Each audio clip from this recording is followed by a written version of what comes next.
कैसे हैं आप लोग? आई होप आप लोग बहुत अच्छे होंगे और स्वस्थ होंगे, मस्त होंगे। आज है हरियाली तीज। तीज की आप सभी को हार्दिक शुभकामनाएँ। आप सभी अपने अपने मनोकामनाएँ ज़रूर पूरा करेंगे, हनुमान जी। चलिए, हम तो करते नहीं है, भाभी करती है। तो चलिए आप लोग को दिखाते हैं कैसे क्या कर रही है भाभी। चलिए बने रहें। देखिए भाभी अभी तैयारी कर रही है पूरा। और अभी पूजा का पूरा चौका लग चुका है। शिव, गौरा, पार्वती, शंकर, गणेश जी सब चीज़ बनाई है। तो आप लोग बताइएगा कैसे पूजा पाठ बताइए भाभी, कैसी लग रही है। तो देखिए भाभी, आप लोग बताइएगा कमेंट करके। भाभी को थोड़ा बहुत सपोर्ट किए हम तैयार होने में, बाकी भाभी अपने से खुद से हुई है तैयार। और ये देखिए कितना लोग में है ना, दही नहीं मतलब पौरते हैं। और हाँ, इधर भाभी 2 चुकिया में दही भी डाल के मतलब पौरती है। पौर के मतलब इसको क्या करिए भाभी, इसको चढ़ाना है गौरा जी पे ना हो। तो भाभी गौरा जी पे दही का कंतरी, जैसे हम लोग के यहाँ कंतरी बोलते हैं, आप लोग के इधर क्या बोलते हैं पता नहीं। धागा दिया है दिए थे। देखिए गौड़ा में है फल फूल। और इधर गौड़ा माता को देखिए कैसे, इधर शिव जी, गौड़ा जी और इधर कलश है। आप लोग देख लीजिए जैसा है।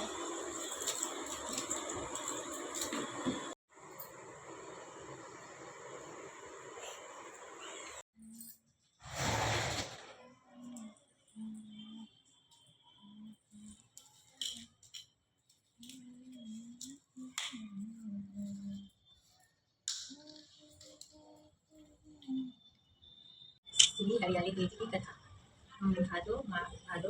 भाद्रा मासे के किए जाने वाले पर्व श्री व्रत का महत्वपूर्ण विधि। कथा आरती से चालीसा के साथ। हरियाली तीज का वक्त का महत्वपूर्ण योग।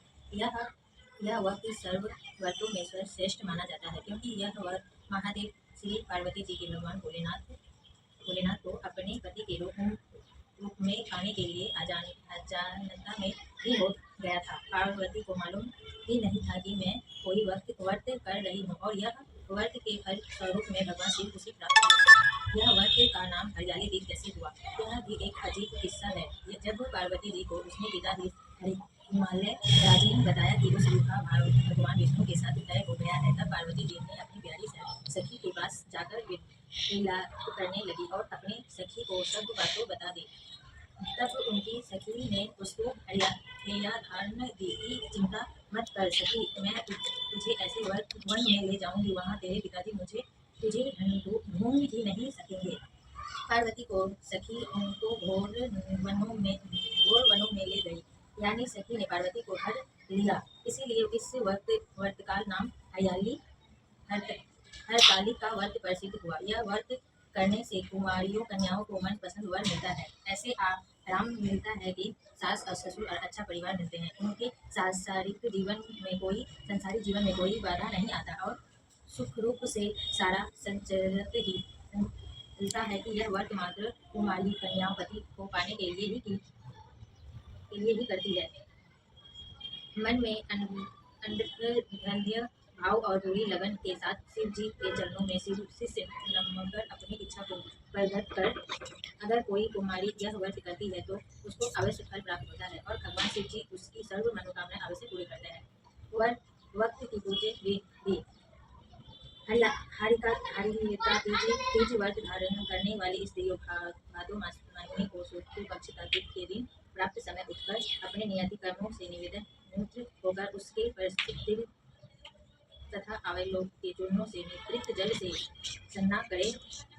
उसके बाद पवित्र स्थान में आड़े से सोकर केले के पान का मंडप बनाकर श्री पार्वती की प्रतिमा मिट्टी की मूर्ति बनाकर स्थापित करे। उनकी बाद नया वस्त्र न हो तो धुले हुए साफ वस्त्र भी चलेगा। धारण करने के आसन पर पर्वत बैठकर मन में पूरे भाव से श्री पार्वती के नाम लेकर हाथ में फल लेकर संकल्प करे कि मैं मैं आज तीज के दिन शिव पार्वती का पूजा करूंगी। उसके बाद श्री गौरव नमः का उच्चारण करते हुए गणेश जी का पूजा करें।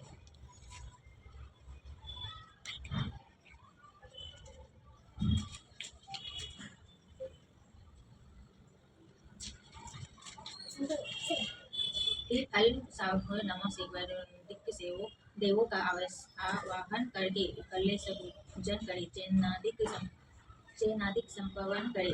कलश मुद्र मुद्र दिखावे, घंटा बजावे, जिससे राक्षस जैसे असुरों तत्व भाव जागे और देवतागण का शुभ भाव हो। गंध अक्षतारी के घंटों ढाल को नमस्कार करे। दीपक की नमस्कार करने के पुष्पों से पूजन करे। हाथ में जल लेकर पूजन सामग्री तथा अपने ऊपर जल छिड़के। इंद्र आदि लोगों का आवेशन करे एवं पूजन करे। इसके बाद आयोधन घान गंगा जलों से आचरण कराए। शंकर पार्वती को गंगा जल से दूध से मधु से दही से दूध से स्तन कराके फिर शुद्ध जल से स्नान कराए। उसके बाद हर एक वस्तु अर्पण के लिए ओम नमः शिवाय कहकर जाए और पूजन करे। अच्छा धूप तथा दीपक दिखावे। फिर नैवेद्य चढ़ाकर आचमन करावे। अंतरन हाथों के लिए उच्चतन अर्पण करे। सुपारी अर्पण करे। दक्षिण घट करे। फिर पुष्प माला चढ़ावे और नमस्कार करे। इस प्रकार के परोपचार पूजन से श्री शिवर हरितालिका की स्पष्टता के लिए वो कथा करे। फिर उत्तर की और निर्मली का विसर्जन करके श्री शिव हरियाली देव की जय जयकार महाअभिषेक करे। उसके बाद सुंदर वस्त्र संपवन करे। योगपतित धारण करावे। चंद्र अपरित करे। अक्षत चढ़ावे। ध्यान संपन्न करे। जल हल्दी चढ़ावे। कुमकुम मंगल सूत्र अधिक अपूर्ण करे। ताम्र भोज पर पत्र कंठ माला अधिक संपन्न करे। सुगंधित पुष्प अर्पण करे। धूप दीप जलावे। निवेदन चढ़ावे। मात्र में जल से हाथ मुंह धुलाने के लिए जल बूंद छोड़े और चंदन लगावे। नारियल तथा